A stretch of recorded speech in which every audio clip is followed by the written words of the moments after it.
Okay, welcome back. It is time for the San Juan Seltzer interview, and we have got none other than Logan Gilbert, opening day starter for the Seattle Mariners. First of all, Logan, happy opening day. Thank you. Happy opening day. Good to be on. Congratulations, by the way, man. It is a big deal to be the opening day starter. It's something that we've heard you talk about a little bit, but is this something that was a giant goal from? I'm not talking for this year, but I'm talking when you were in, say, A ball, and you're looking up, saying, you know what, I'm trying to get to the big leagues. Are you thinking opening day back then, or when was this something you're like, oh man, I want to be that guy? I would think even more like college or when I was watching from the outside, not in pro ball. And of course, everybody is watching opening day and it's the best matchups. And it's like, man, that'd be so cool to be out there one day. Hey, Goldie. By the way, we made three bold. I'm not going to say three bold statements this time last year. Okay, so Logan, he made two. One was you said, Logan. I don't know if you remember this. I want to be close to 200 innings. Okay, you surpassed that, league leading. The other one was to make every start. You did that. And I made one other prediction. Do you remember the prediction I made? I made a big statement. You kind of got a little bit weird about me saying it. Do you remember what that was? I'm guessing it was All-Star. Was it Oh, that? yes. Yeah. Yes. That's right. And he did it. So here we are. We can't break this pattern. I mean, this is going, by the way, Logan, for the next 10 years, this is going to be every single year you got to jump on this show to kick If off it the keeps season. working, I'll be right here. I'm glad you said it last year. Hey, listen, I mean, where do you go from there, man? I mean, you're talking league leading in innings, which is so valuable, and making every start, MLB All Star. Where do you go from there? I think a big thing is just maintaining that consistency and that level. Now that I've always seen myself there, but kind of proved it to myself, and trying to do that every year and be consistent in that way. Um, to be honest, at some point, I want to win a Cy Young. I think that's the biggest goal, pretty much. A lot of stuff has to go right to do that, but I see myself in that conversation. I Logan, like you it. have been remarkably consistent ever since you broke into the big leagues. And it's funny that you've been so consistent, yet while changing so much as a pitcher. What do you credit your consistency on the mound to over the years? Yeah, that's a good point. I never thought about it that way because it's like I have done it different ways pretty much every year, slightly. I think the philosophy, a lot of that comes from the Mariners org. That stuff stays the same. That's how I pitch. That's who I am as a pitcher. And then what I do with the ball to make it happen. We have different routes. Each pitcher has different strengths, whatever it may be. But we're getting after hitters, trying to get to two strikes quickly, looking for swing and miss at that point. But it's quickly on the attack, throwing strikes, trying to get weak contact. Logan, last year, speaking of that too, I was talking to Woody, Pete Woodworth, Mariners pitching coach, does an amazing job, and I feel like you guys have such a good relationship. He talked about, and I was like, really again? But he talked about a couple pitches in the offseason. He called them pitch projects from Logan this winter. Does it get too, convoluted or too many options, or like last year, for example? You're throwing a cut fastball. And to me, I feel like you kind of got away from that a little bit, that pitch usage of it. Because it's like, you know what, I've got this weapon, I've got this, repertoire with when I'm early in counts, two strikes, this is working. Can it be too much, man? I mean, for having too many weapons and getting a little bit to a point where now all of a sudden I'm going second, third best pitch when I really don't need to? Definitely. Yeah, that's a good point. And we've had that conversation just last week, probably, because spring training is a fun time to try things out in the off season, have a couple side projects to almost just keep my mind preoccupied so I don't change the stuff that's actually really good that's Right. working. And I've talked to Cal too about like a big situation. Would you rather win or lose on your best pitch or take a chance on something that you haven't really proven up to that point? So it's fun, and that's how my mind works. I don't think I'll ever get away from it because there's benefit just in being able to spin the ball different ways in practice and getting more feel for the baseball, even if you're not throwing that pitch. Trent is a big believer in throwing as many different things as you can different ways, and that's just making you a more Right. robust, better pitcher. But I think you're right that at this point, I have a few really good pitches that I do really well, and I don't want to sacrifice that by almost inventing too many things. So I've kind of had to take a little step back from that. Okay, so along those lines, like what is the next chapter in your evolution? Because you have changed so much year over year. Is this a year where it looks a lot like last year, or is there in your mind another change coming for you in whatever way that might be, a pitch or something else? I hope it's pretty similar. I think the changes always get smaller, and at this point, it's probably more. I like to think of it as the game naturally telling me what I need to change rather than me inventing something Mm. or it being so obvious because like my first year I just had some glaring holes that I had to change, stuff like that. At this point, I'm going to keep things the same unless the hitters in the game tells me I need to change something.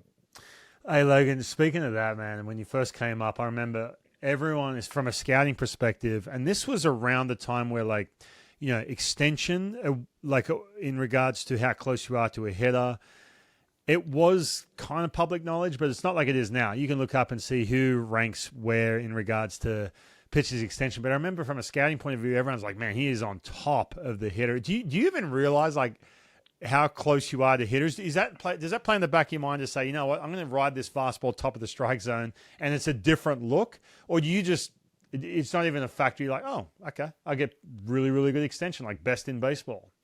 Yeah, it just happens for me. I don't really do anything to try. I think maybe it's a byproduct of some of the work I've done mechanically in the past to use my legs, get down the mound.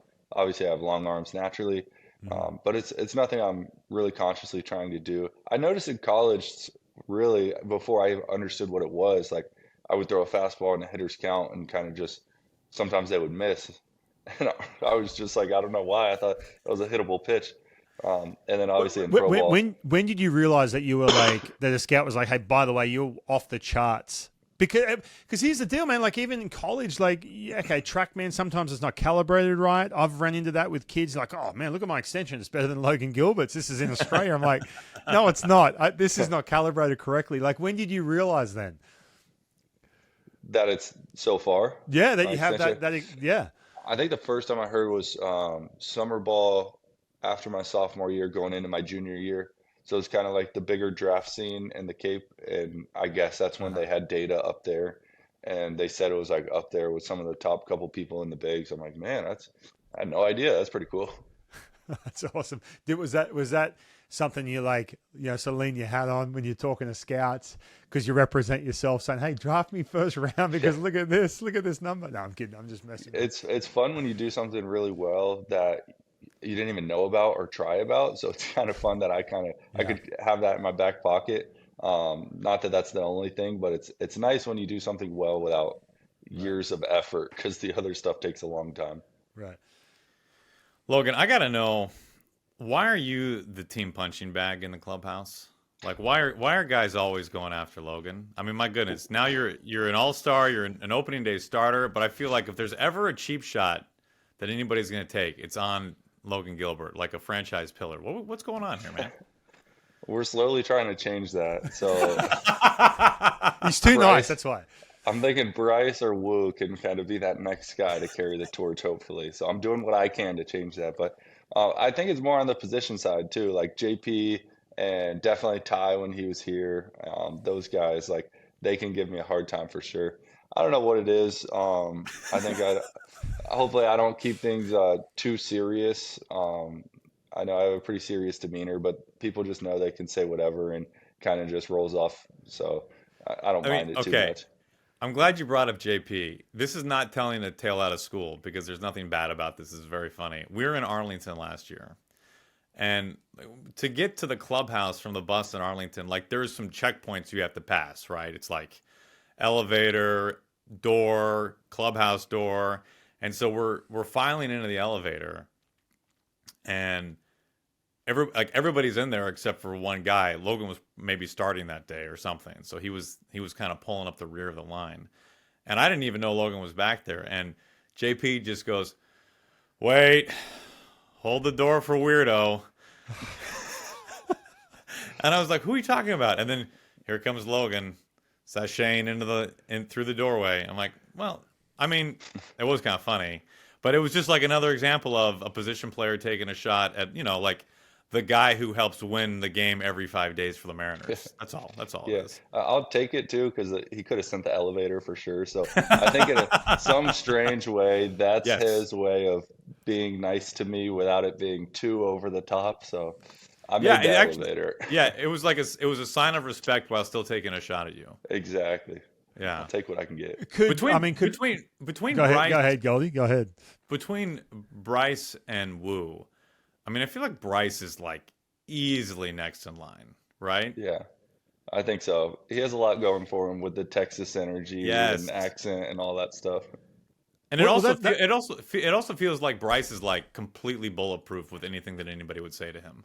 That's a good point too. Yeah, I think that's in line that they could say anything, do anything, and he acts like he doesn't care. Maybe he doesn't care. I don't know, but he's as chill as it comes, pretty much. Yes. That's what I was going to say. Could Brian Wu take that kind of interaction? I don't know. I'm not saying. Look, I'm not saying he's sensitive or anything like that. Or but you have some teammates, man. Like, look, Logan, you look like a stone cold killer on the mound, but you like I said earlier, you're too nice. I slipped that in, man. You're too nice. I mean, here you are wasting your time with us, getting ready for opening day. But hey, listen. Speaking of those two, with Brian Wu and Bryce Miller, I'm going to kind of put you on the spot here because I guarantee you're going to deflect all that, call it attention or call it, credit or anything like that.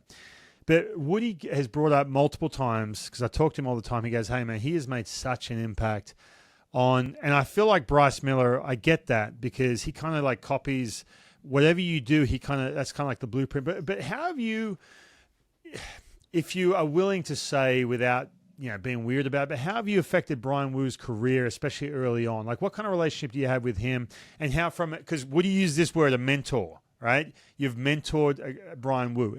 In what ways have you made an impact for Brian early on in his career? Yeah, so I guess what you're probably guessing is I'll start by saying he's pretty much done everything by himself. He's that good. He's figured it out on the run, all that kind of stuff. His first year, the talent's off the charts. I think everybody sees that what he can do on the mound. Uh, the only thing I try to do is a little bit older than these guys now, just like people did for me, is shorten the learning curve and some of the failures that happen along the way. So things that I had to go through Right. and adjust in my first, second year, whatever it is, I'm trying to help them with that. So if that can be routine, that's a huge part for me. That took me a few years dialing that in. The mental game, working with Burn, the mindset on the mound, that kind of stuff. It's really just we're just having conversations in the dugout, and he's helping me, I'm helping him. It happens with all the pitchers. So I think some of that has probably rubbed off and helped him, but for the most part, it's not me trying to take somebody under my wing in front of everybody else. It's we're just having conversations and helping each other. Is there a specific, I'm putting you on the spot here, conversation or point in the season? I know Cal had a conversation with Brian Wu last year, but is there a conversation you remember where you guys sat there, or maybe you took something where you're like, oh man, that's like essentially a game changer for something, or something that with Brian Wu that he walked away and said, yeah, man, that was huge. I wouldn't say anything specific comes to mind. I mean, I think of his first start in Texas, and I know that was a rough one, with like anomaly compared to the rest of his career this far. But I think just being there for guys in those situations and letting them know, like, hey, yeah, the big leagues is really tough, but also just continually building people up that confidence level. Like, Yeah. your stuff is really good, off the charts. You do things that other people just can't do, even in the big leagues. And I think that confidence kind of just plays over time. Nice. Logan, I don't know. Maybe the five of you in the rotation are getting tired of people talking about what seems like just a really tight knit group, right? Like, you don't see a rotation that kind of pals around quite like you guys. I mean, is it a safe assumption that you've never experienced anything quite like this? I mean, I don't know, maybe in college, but I mean, like, how unique in your whole pitching experience is the relationship and the camaraderie that the five of you guys have? Yeah, it's probably up there. I've been very fortunate that really every group I've had here back to 21 and Marco and Paxton and those guys, like there's always just been a good older presence and young guys that buy in. And so even now, I mean, the roles change, but that kind of stuff still carries on. This year I do think is just at least tied for the best, if not the best, just because we've all had a couple years together. Our personalities naturally click, and everybody's just genuinely rooting for the other person too. Even when it's not your start day, it kind of feels like your start day. That it's like it's not five individual ERAs or whatever. We want to be the best collective five-man group out there. Do you keep in touch? You mentioned Paxton and Marco. Do you keep in touch with those guys? Here and there, I'll see him. I mean, Pac's not much anymore, but I would see him in Boston when he was up there. We'd talk a little bit. Marco, he wasn't. I don't think he was at Pittsburgh last year, but I shot him a text just to see how he was doing, stuff like that. Right. Okay. Nice. Well, Ryan, Paxton's such a jerk. He's a tough guy to track down is. anyway. He is. Yeah, those Canadians, they're the worst. Hey, by the way, he did. He never got back. I texted him. By the way, he gave me one of his gloves, man. It's sweet. Like it's got the maple leaf right here inside. Yeah. Like it's got Pax, and man, if I've flashed in that thing, it's one of my baseball camps in the summer. Kids know. They're like, hey, is that James Paxton's glove? It literally says Pax and then, his number on the thumb. Like, yeah, it's legit. Cool. Nike gloves. So Logan, if you got any gloves laying around, hey, send them my way. Matter of fact, if you can get me a nice custom left, because that thing's starting to fade a little bit, but for a lefty, that'd be amazing, dude. I appreciate it. I'll order an extra lefty glove and see if they ask any questions. And if you can put my name on there too, I'll send you the spelling, how exactly the font, everything. That'd be epic.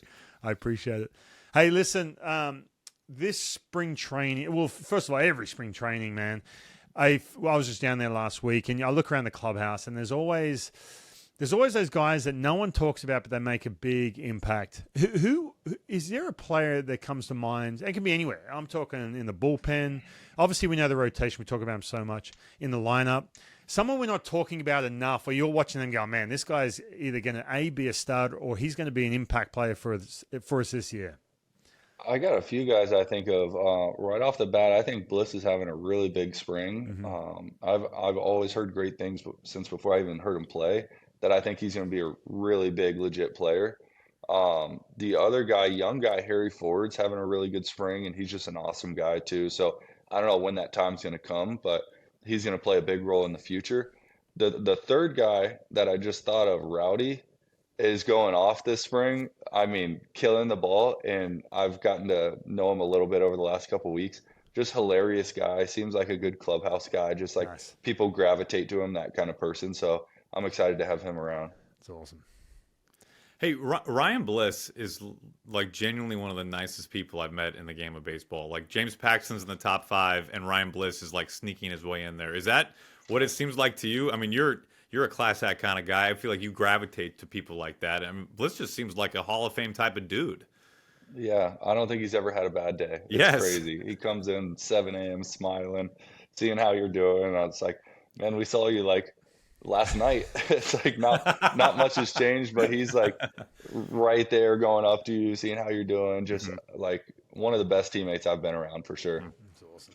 Yeah, no, he seems like a man. It's just overall like, and just going back to the rotation, right? I remember right before I got to the big leagues, you hear when you're in AA, AAA, you get around guys who've been to the big leagues, like, oh man, just keep to yourself, stay in your locker. I know that it's changed generationally, but like, I'm watching you. I'm jealous, man. You guys all sort of, bounce off each other's energy. I had a couple of guys in my rotation that wouldn't speak to me about anything. Like, and especially, try and get some info off them in regards to a pitch, whatever. And they're just on their own program, man. So that is so cool. And just also to Luis Castillo, I mean, his reaction of you getting that opening day start was so cool, and your relationship with him. But I got to ask, opening day, your first one, are there extra nerves? Is something different about 60 feet, 6 inches on opening day as opposed to the 20, 29, 30 other starts you're going to make? I hope so. It's a big day. It's a big honor for sure. And yeah, like you said, Louis is amazing. I mean, he's still the top dog, always will be. And I look up to him, and he's helped me a ton. I hope that I get those nerves, because that's always a big thing for me. Yeah. I want to feel a little nervous. I want to feel like my body, my mind is preparing me for something that's about to come up, because it's all about, I think, of experiences in this game. Like, it's awesome to do well and all that kind of stuff, but I just want to live it and like feel the opening day start that not many other guys ever get to experience that. So it's a big deal that I just get to be out there and live it. I like it. Would you typically feel that way, the nerves you're describing, Logan? Would you typically feel that way your first start of the season, regardless of when it was? Yeah, for sure. Every year so far, it's always been a big deal. Your first start, even if I was the last one up, it was like, for me, that was opening day still. Sure. So it's a big deal. I mean, just starting off throwing the first pitch of the season and having Cal back there and the whole thing, it'll be a big deal. Hey, on that, at what point in your career were you like, yep, I'm here now? Like, I'm a dude.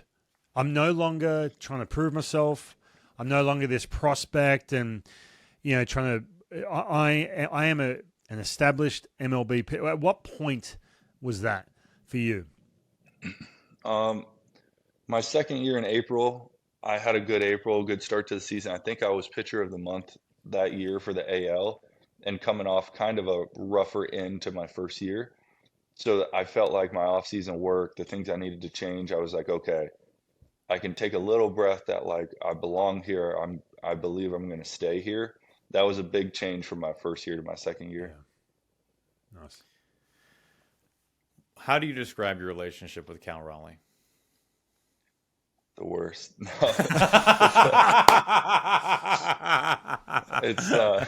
I had to. Okay.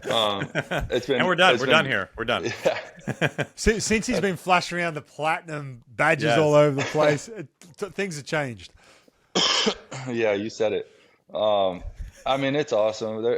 I could say so much going back to the draft in 18 and roommates and minor leagues and a ton of stuff behind the scenes. But I mean, it's nice when you have somebody you can really trust. Like somebody's in it with you.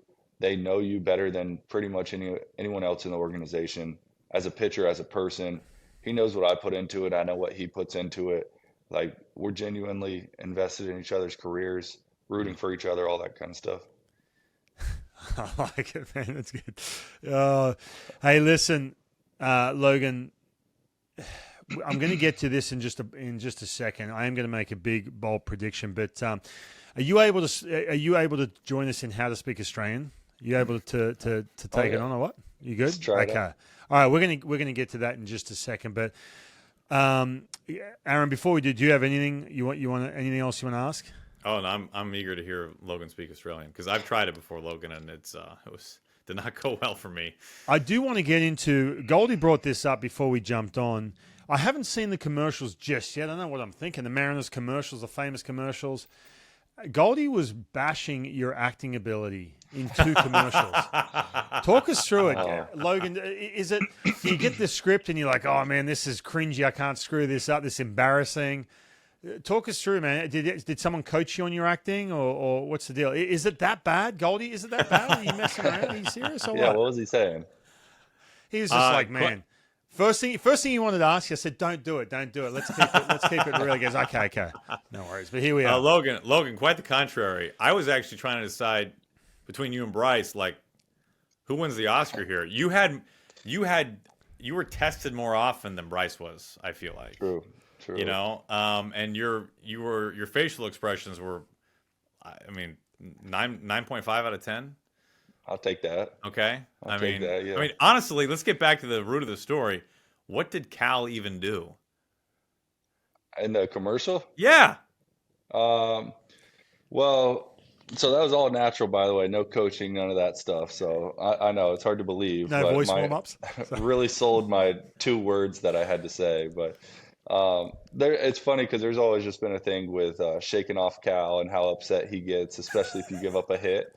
And especially with Bryce, who I don't think he's quite earned the shake off yet in Cal's mind, because if you watch some videos that I think they're online now, but Bryce will shake off and Cal just sits there and stares at him and he's like, you're throwing my pitch.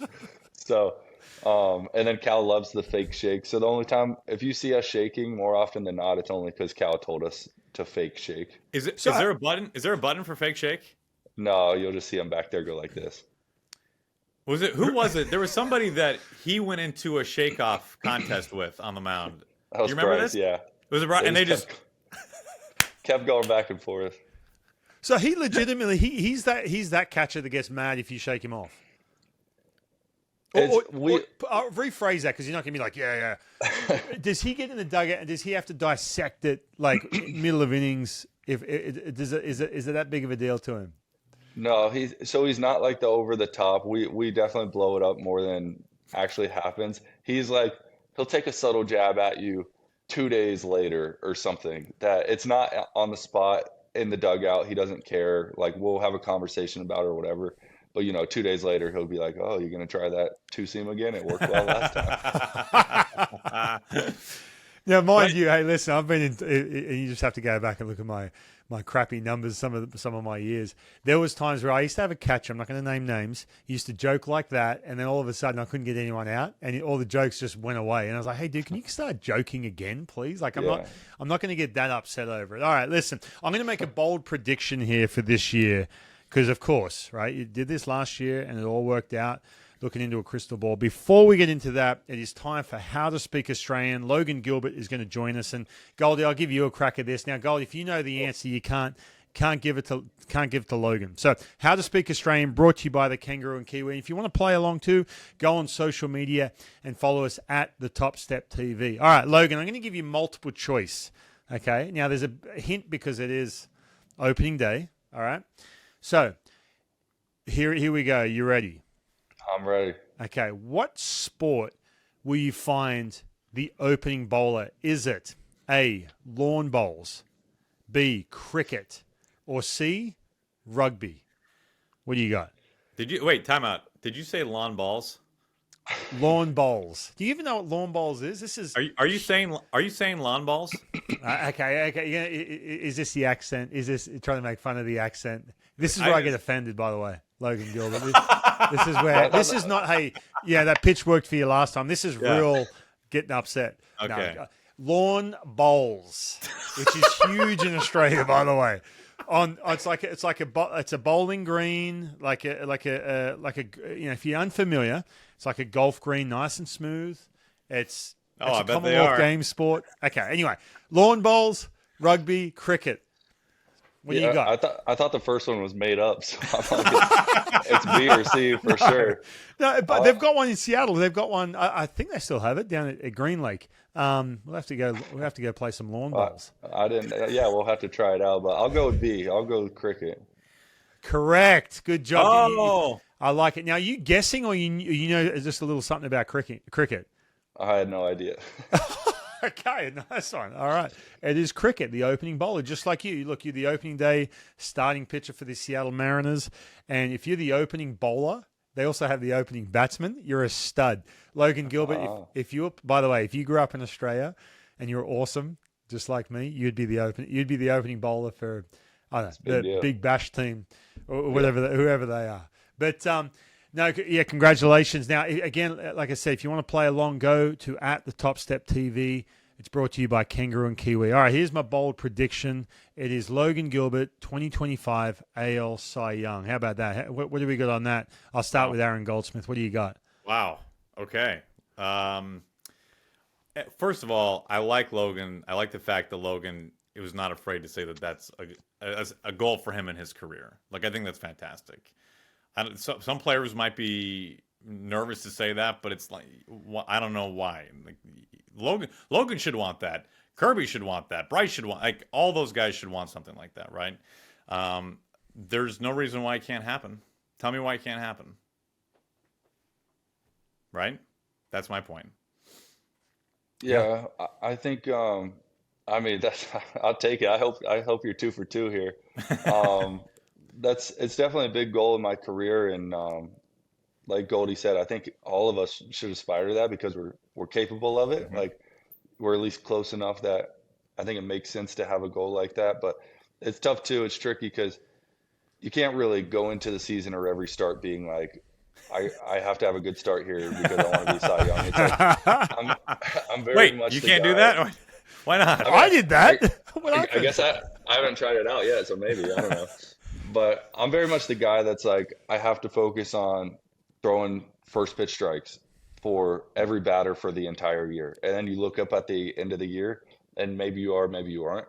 So it's kind of like, I'll let you have that prediction but I don't want to outright say that's my goal for the year, because just like last Absolutely. year, I want to throw 200 innings, make every start, and most of the other stuff will take care of itself. And if it happens, that'd be awesome. I like it. Well, Logan Gilbert, man, listen, we are so stoked that we get a chance to watch you every fifth day up close, and also too have you on the show, man. You're such a good sport.